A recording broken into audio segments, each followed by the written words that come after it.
Saviez-vous que certains des plus grands succès du monde ont commencé par une simple image mentale?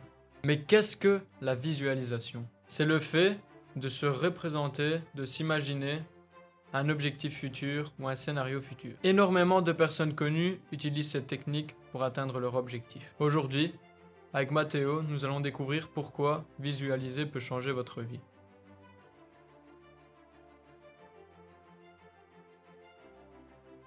Comment cela fonctionne et comment cela peut s'appliquer dans votre quotidien. Savez-vous que votre cerveau ne fait pas la différence entre une expérience réelle et une expérience intensément visualisée? C'est l'un des secrets les mieux gardés derrière le nombreux succès de différentes personnes. Et c'est ce qui rend la visualisation si puissante. Imaginez-vous maintenant un athlète qui se prépare pour sa course aux Jeux Olympiques. Avant même de mettre un pied sur la piste, il s'imagine les premiers départs, les premiers instants sur les starting blocks.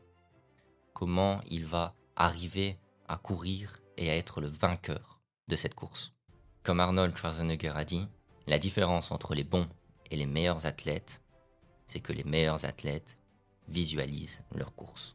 La visualisation est utilisée par des athlètes comme Michael Phelps ou Conor McGregor. Michael Phelps, ça veut dire à la seconde près quel temps il ferait lors de sa prochaine course, et Conor McGregor, ça veut dire durant quel round et avec quelle frappe il pouvait mettre KO son prochain adversaire. Leur esprit était donc déjà programmé pour la victoire ou pour un record, et non pas pour un autre scénario. Mais cela n'est pas réservé qu'aux athlètes. Prenons l'exemple d'Oprah Winfrey, l'une des femmes les plus influentes de notre planète, qui disait qu'elle se voyait souvent avoir la vie qu'elle voulait ou réaliser ses objectifs en visualisant. La visualisation lui a permis de transformer ses objectifs en réalité. Lorsque vous visualisez, vous activez les mêmes zones qui sont utilisées lorsque vous vivez réellement votre expérience. Cela crée des connexions neuronales comme si vous répétez une action. C'est un peu comme s'entraîner, mais mentalement. Ces répétitions rendent le processus plus familier et plus accessible lorsqu'il s'agit de passer à l'action dans la vraie vie. Mais la visualisation, à part vous aider à atteindre ces objectifs, elle vous permet également de gagner en confiance. En vous voyant réussir à l'avance, en vous voyant mener vos projets à bien, vous obtenez plus de confiance et plus d'assurance lorsque vous vous lancez. Par exemple, si vous vous imaginez faire un discours ou passer un entretien d'embauche et que celui-ci se passe à merveille, vous aurez plus de chances d'adopter le même comportement et d'essayer de refaire la même chose le jour venu. Grâce à la visualisation, vous avez un outil puissant, gratuit et disponible 24 heures sur 24 avec vous. Il ne reste qu'une chose à apprendre, l'utiliser de la bonne manière.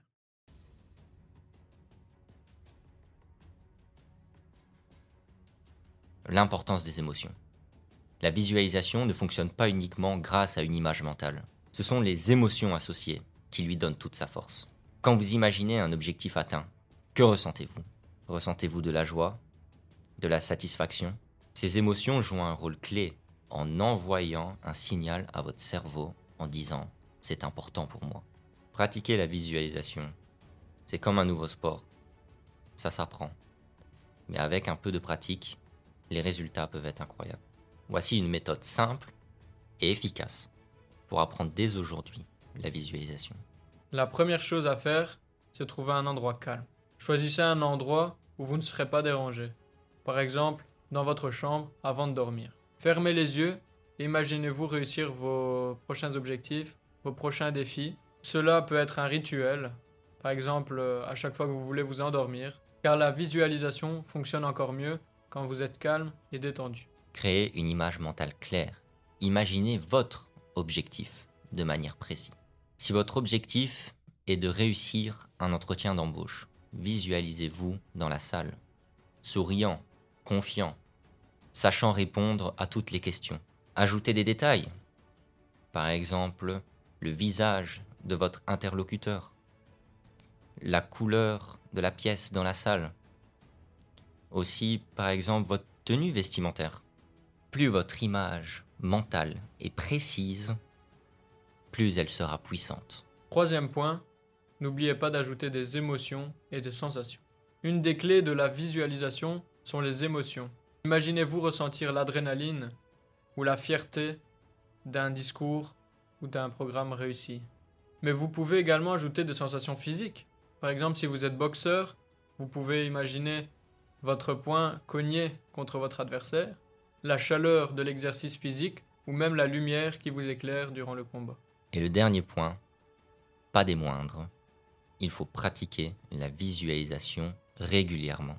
Réservez quelques minutes pour visualiser vos objectifs par jour. Cela peut être le matin, avant de commencer la journée, ou le soir, avant de vous coucher.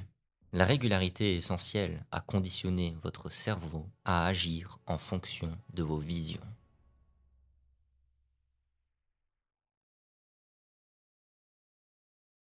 En général, la première erreur que l'on fait quand on visualise, c'est le fait de ne pas visualiser assez clairement, de ne pas intégrer assez de détails à cette visualisation. Un objectif flou donne des résultats flous, et un objectif précis donne des objectifs précis. Si vous vous contentez simplement de vous dire « je vais réussir » et de vous imaginer en train de parler, lors d'un discours, ce n'est pas suffisant. Soyez précis. Combien de temps va durer ce discours ? Quelle personne je vais regarder en faisant ce discours? Quelle émotion je vais ajouter à mon discours? Le deuxième point est croire que la visualisation remplace l'action. La visualisation, c'est un outil, ce n'est pas une baguette magique. Elle prépare votre esprit et booste votre motivation. Visualiser une bonne santé ne suffit pas pour en avoir une. Il faut agir, manger des aliments sains et faire de l'exercice physique. Troisième erreur, se focaliser sur les scénarios négatifs. Si vous passez votre temps à imaginer des obstacles insurmontables ou des scénarios négatifs, vous risquez au contraire de conditionner votre cerveau à l'échec. Peu importe la future situation, mettez vos doutes de côté et visualisez-vous une victoire ou la réussite de vos objectifs. Pour finir, le quatrième point, être impatient. On vit dans une société où on veut tout rapidement, mais la visualisation demande du temps. Comme en musculation, vous ne verrez pas les résultats du jour au lendemain, mais avec de la persévérance, elle commencera à influencer votre comportement et vos actions. En conclusion, pourquoi ne pas commencer aujourd'hui ? Prenez 5 minutes, mettez-vous maintenant dans un endroit calme et visualisez votre objectif. Imaginez-le avec autant de détails possibles. Que ressentez-vous ? Que voyez-vous ? Ce sont 2 questions essentielles pour réussir votre visualisation. Une fois que vous avez cette image claire, gardez-la en tête et commencez à poser des actions concrètes pour réaliser votre demande. Merci d'avoir regardé cette vidéo. Si vous avez trouvé cette vidéo utile, commentez votre visualisation dans les commentaires. Nous sommes impatients, Thomas et moi, de lire vos objectifs et de vous pousser à les réaliser. Enfin, n'oubliez pas de vous abonner afin de découvrir d'autres outils pour réussir vos objectifs et de libérer votre plein potentiel. À très bientôt pour une nouvelle vidéo inspirante.